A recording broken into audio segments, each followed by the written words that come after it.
हरे कृष्ण। क्रोध का परिणाम कभी भी अच्छा नहीं आता।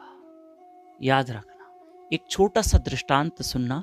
हमारे गुरु महाराज बताते हैं, बड़े ध्यान से सुनना कि एक व्यक्ति दिवाली का दिन था और रात्रि में वो नए खाते बना रहा था। अकाउंट्स हम बनाते हैं ना दिवाली में, नए अकाउंट्स रात को पूजा वूजा करते हैं। तो उसका 4 साल का बच्चा कमरे में आया और व्यक्ति वो नए खाते बना रहा था, नए चोपड़े। लेकिन क्या हुआ कि बच्चा आया, अब उसको क्या समझ, उसने वो पन्ने फाड़ना शुरू कर दिया। व्यक्ति ने जब पीछे देखा तो उसने तो बहुत मेहनत से चोपड़े बनाए थे, अकाउंट्स बनाए थे, और बच्चे ने फाड़ना शुरू किया। और पुराने जो चोपड़े थे अकाउंट से, लोगों के जो उधारियां वगैरह थी, वो सब बच्चे ने फाड़ना शुरू कर दिया। जब व्यक्ति का ध्यान गया तो व्यक्ति इतना गुस्से में आ गया, उसने अपने बच्चे को पकड़ा और पकड़ के कहा, क्या कर रहे हो?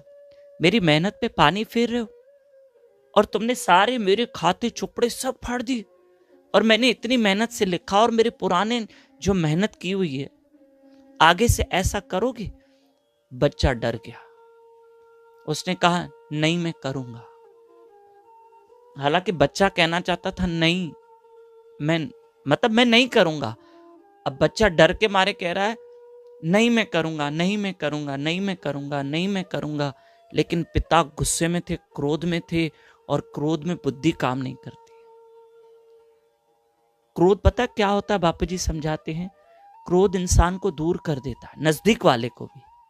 जैसे बापू जी समझाते हैं, सामने व्यक्ति खड़ा और हम उस पर गुस्सा कर रहे हैं, मान लो पत्नी है, मान लो बच्चा है, कोई भी है, हम उसके ऊपर क्रोध कर रहे हैं, तो हम उसके ऊपर बहुत चिल्लाते हैं, जबकि वो तो 4 फुट की दूरी पे खड़ा रहता है। चिल्ला क्यों रहे हैं? क्या वो दूर खड़ा है? वो तो बिल्कुल सामने खड़ा है। इसका मतलब व्यक्ति भले सामने खड़ा है, हम चिल्लाते किसके लिए? जो व्यक्ति बहुत दूर होता है, दूर वाले व्यक्ति को चिल्ला के बुलाते हैं, हम जोर से बुलाते हैं, फलाना यहाँ आओ, सोनू यहाँ, क्योंकि वो दूर है। पर 4 फीट की दूरी के ऊपर खड़ा हुआ व्यक्ति, 4 फीट की दूरी पर खड़ा हुआ व्यक्ति, हम उसको चिल्ला रहे हैं। बताऊं क्यों? क्योंकि क्रोध ने हमको दूर कर दिया उससे, इसलिए चिल्ला रहे हैं। चिल्लाने का मतलब क्या है? दूर वाले व्यक्ति को चिल्लाते हैं, बापू जी समझाते हैं। तो बच्चा बार बार कह रहा, नहीं मैं करूंगा, नहीं मैं करूंगा, मतलब मैं नहीं करूंगा। लेकिन पिता ने समझ लिया कि बच्चा कह रहा है नहीं मैं करूंगा, करूंगा।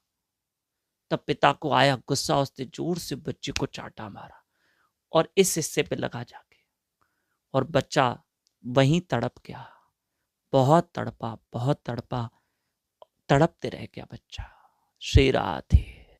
अर्थ का अनर्थ हो गया और बच्चे की डेथ हो गई। पर एक बात याद रखना, आप कहोगे हम बच्चों को डांटे नहीं, डांटो, उनको थोड़ी आंख दिखाओ, डर होना चाहिए।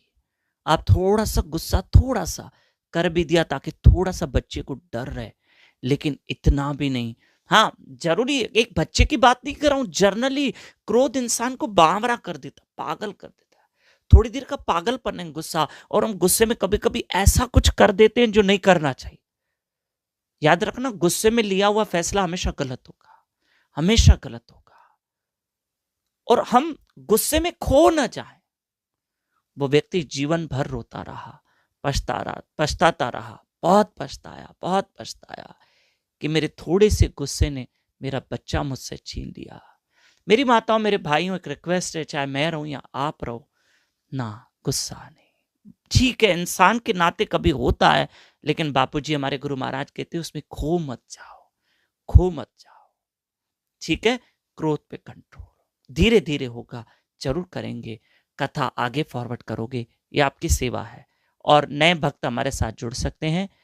आप नंबर नोट कीजिए, 7066 728 666। इसी नंबर पे अपना और अपने शहर का नाम व्हाट्सएप पे लिख के भेजे, रोज कथा प्राप्त करें। हरे कृष्ण।